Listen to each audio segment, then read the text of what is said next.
Hi, good afternoon friends. Welcome to my channel. The topic for the day is a discussion on reverse osmosis. Before understanding the concept of reverse osmosis, let us have some background regarding the applicability of reverse osmosis. Now for that we need to understand a concept of desalination of seawater. So what is this desalination of seawater? It is a process of removing the dissolved salts from the water to make it potable, that is usable.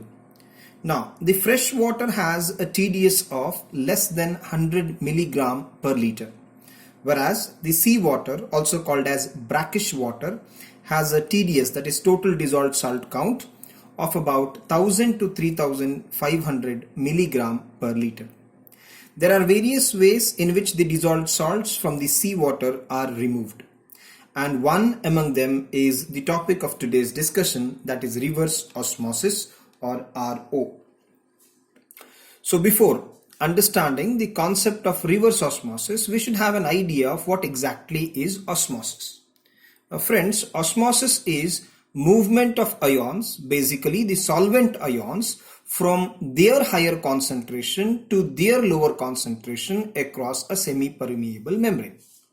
Now the point what you need to understand, or the area of confusion over here, is when we use the word higher concentration to lower concentration, we start thinking about the concentrated solution and a dilute solution.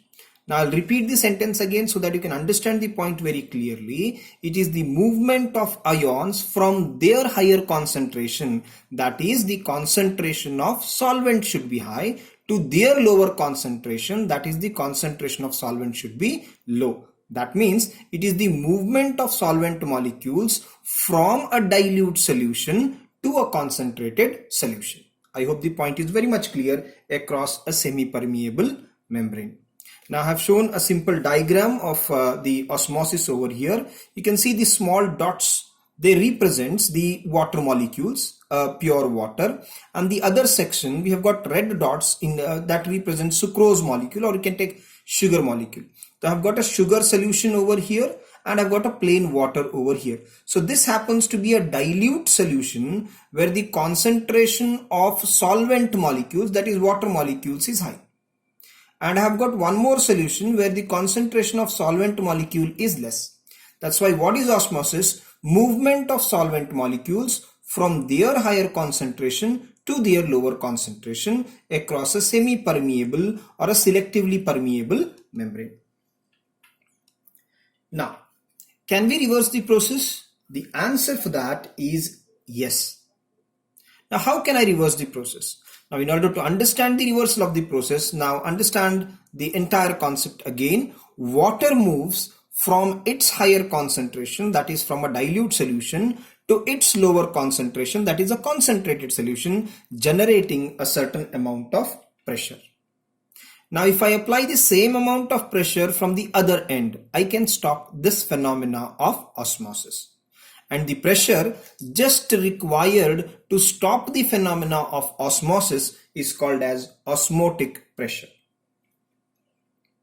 Now coming to the area of discussion, reverse osmosis.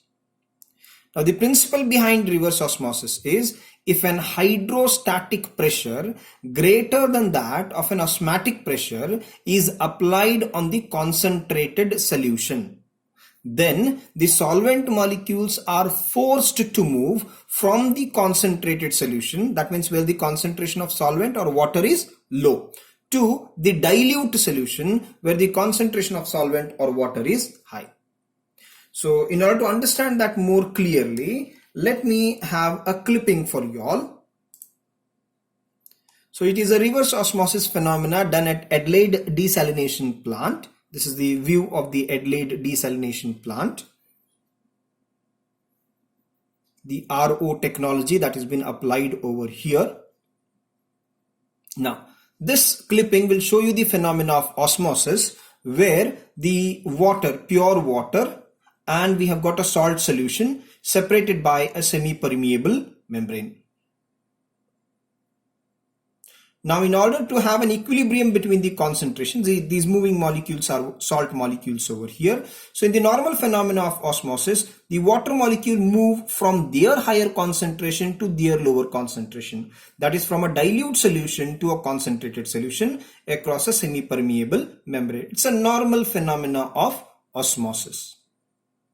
The major reason for this osmosis is to have a balance or equilibrium between the two solutions. Now, if I apply the pressure over here, which is equal to the osmotic pressure of the movement, I can revert the direction for the movement of water. You can see the water level going up over here and the salts remain there itself. This phenomena is actually called as reverse osmosis. So this was the desalination process that is being done in an Adelaide desalination plant. I hope the concept was clear, and thank you for your patient listening. Please do subscribe.